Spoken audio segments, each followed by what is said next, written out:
Sveiki, tai šiandien apie GLE. Dabar nupirkom tokį GLE iš Vokietijos, iš Merso centro. Tai pradėsiu nuo jo kėbulo, greitai prabėgu vidaus visas funkcijas. Tai juodas, visas shadow line'as su gan gražiais AMG ratais. Aišku, kas mėgstat daugiau vaizdų iš automobilio, gal reikėtų keisti didesnius. Beveik visiškai naujos Goodyear padangos. Durų pritraukėjai yra.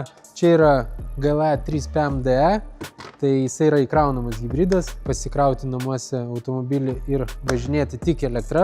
Taip, tai geri žibintai, kas svarbu, kas naktį važinėjotės, su panoraminiu stoglangiu, pritraukėjais, burmesteriu, pneumatinė pakaba, išskiriamų PVM-ų, 3 kamerom, visais saugumo asistentais, kas dar čia, ir masažais. Tai va, tai labai geros komplektacijos, galim greitai prabėgti vidų, tai sėdynių ventiliacija, šildymas, viskas, ko reikia šitam automobiliui. Dvigubi stiklai, akustiniai, pasižiūrim, kas gale. Gale matau, kad trūksta klimato kontrolės, bet čia nėra gal labai didelis minusas tokiam automobiliui. Bet aišku, yra dar podelių šildymas ir šaldymas. 147 000 km žyda. Tikrai labai tvarkingas, su visa serviso istorija. Dar pasimatuosim kėbulą, ar buvo kokių nors dažymų ar ne. Ir primenu visiems, kad perkant pas mūsų automobilį, jam yra suteikiama 12 mėnesių ir 20 000 km garantija. Tai skaičiuojame mes į kainą. Sorry tie, kurie norit labai didelių nuolaidų, mes nuolaidų nedarom, mes sukuriam pridėtinės vertės žmonėms, kad jūs nusipirkę Autovibe automobilį, jaustumėte saugus ir nereikėtų galvoti, kas atsitiks, jeigu jisai suges po mėnesio, po 2 ar po 3. Tai metus mes jūs apdraudžiam nuo gedimų, dar turim galimybę dar papildomai dar 2 metams, tai iš viso turit 3 metų garantiją, jeigu tik tai norit, ir važinėjat šiuo puikiu Mercedesu. Tai lauksim jūsų Autovibe, Kubiliaus gatvė 23, Vilnius.